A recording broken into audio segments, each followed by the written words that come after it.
There's been a Republican talking point for a long time, not just about Biden, but about every Democratic president.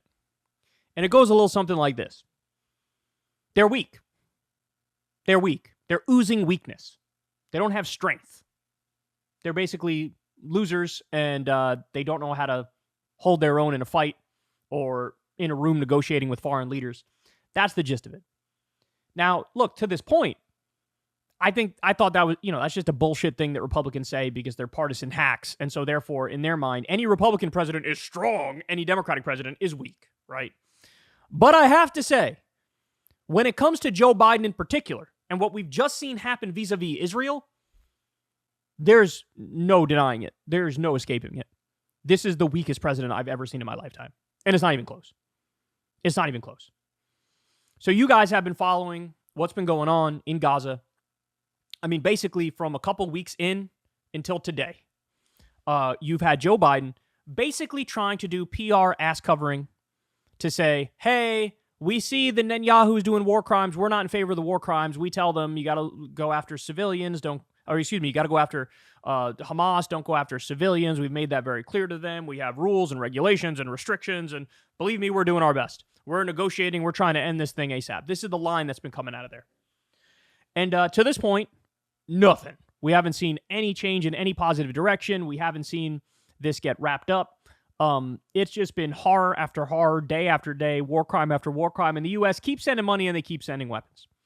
But there was a little moment of hope a few days back where we got word Anthony Blinken was replaced by Ken Burns, who's William Burns or Ken Burns, doesn't matter. One of them is like a documentary maker. The other is the head of the CIA.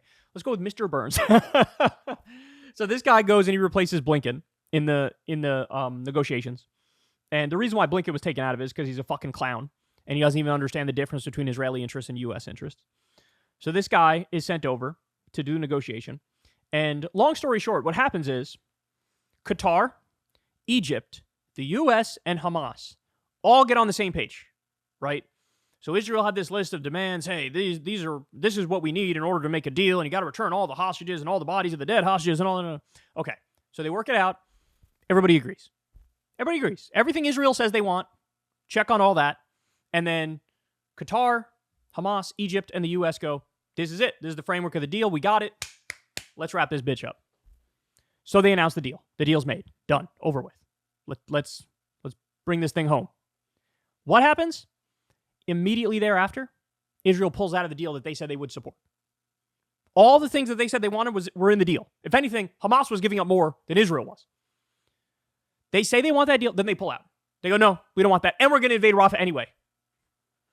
So this is a double fuck you to the United States of America, double fuck you to Joe Biden. This is something he's been pressing behind the scenes. Hey, we got to get this done. Israel says, I know this is what we say we wanted. We actually don't want it. In the deal, it included returning every single hostage and the dead bodies of the hostages that passed away. That's what was in the deal. And they say, oh, bring the hostages home. This was a deal that brought the hostages home. Israel says, no, we're going to invade Rafah anyway. So, in that moment, there was also an opening, an opportunity. This was the day that was the deadline for the release of a human rights report about Israel, supposed to be released by the U.S. government. And we already have a law in the books. If it's proven Israel is wantonly violating international law, then we are obligated. Sorry, we're gonna cut off the money. We're gonna cut off the weapons. Hey, it's not us. Look at the report. The report found you guys are committing war crimes. We can't arm that. We can't fund that. It's against the law. So we're cutting off the money and the weapons. It was timed perfectly with Israel rejecting the deal. The biggest opening you've ever seen for Biden to finally draw an actual red line. And mind you, Biden has said a red line for Israel is if they go into Rafah. We're not allowing that. That's a red line. That's when they lose our support. So what happens?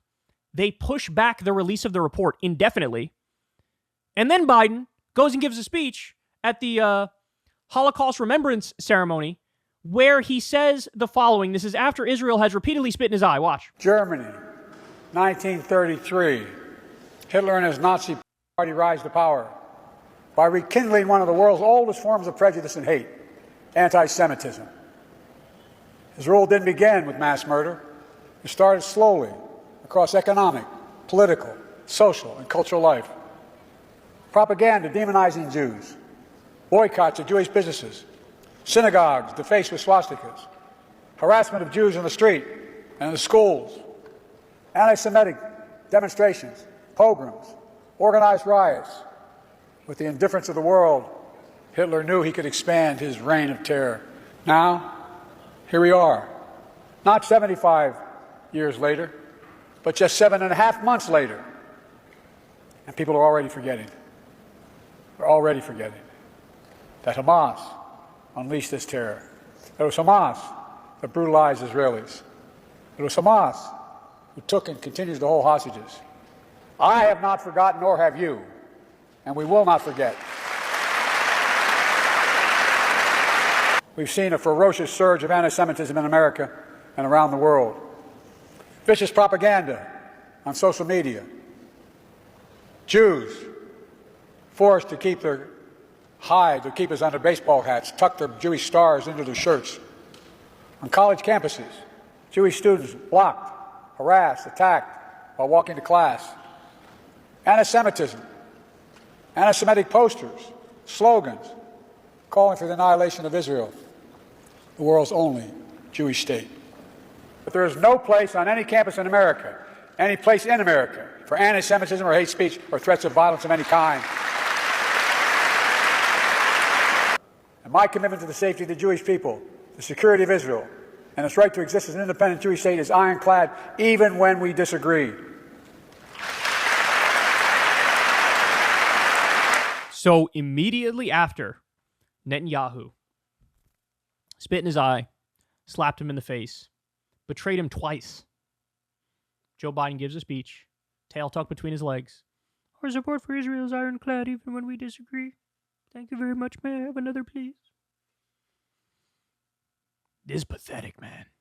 And also, in this speech, compares the modern-day pro-Palestine protests on college campuses to Nazis, says they're anti-Semitic, brings up the hoaxes of the Jewish students being attacked, like the one who got poked in the eye with the flag, which didn't happen, and she's a known fabulist and a proven liar. So look, I'm going to put this question to you guys, because I think the answer is very clear. If Rafah isn't the red line, when he said Rafah is the red line, and he's going to sit back and casually manage the optics as Israel invades Rafah, takes it over, shuts down all food deliveries, what's the red line? I know you're thinking exactly what I'm thinking. It just popped up in your head. There is no red line. Of course there's no red line. Look, I said it the other day. Right now there's 42,000 Palestinians that have been killed. 38,000 of them are civilians. 15,000 kids, 10,000 women. All the civilian infrastructure has been destroyed in Israel. Hundreds and hundreds of hospitals, hundreds of mosques. More than half of Gaza is wiped off the map. You can't live there. It's done. It's inhabitable. So what's the red line? If there were 500,000 Palestinians that were killed, would his reaction be the same? There's 42,000 now. 38,000 civilians. What if it was 500,000? Would the tone be the same? Would it still be smugly and condescendingly lecturing the students who are right, who want to see the end of the genocide? What if it was 1 million Palestinians? What if Israel nuked Gaza and killed 2.3 million Palestinians? Would a single word be different? Would he still be saying our support for Israel is ironclad? Look, guys, here's the problem.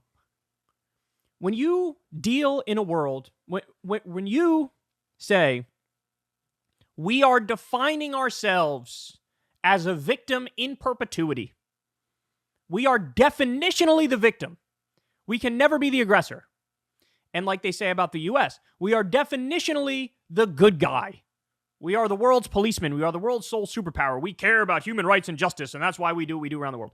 When you define yourself as such, well then, you could do a hell of a lot of evil under the guise of, no, but we're the victims, we're just defending ourselves. Or, we're the superpower and we're just bringing about justice, right?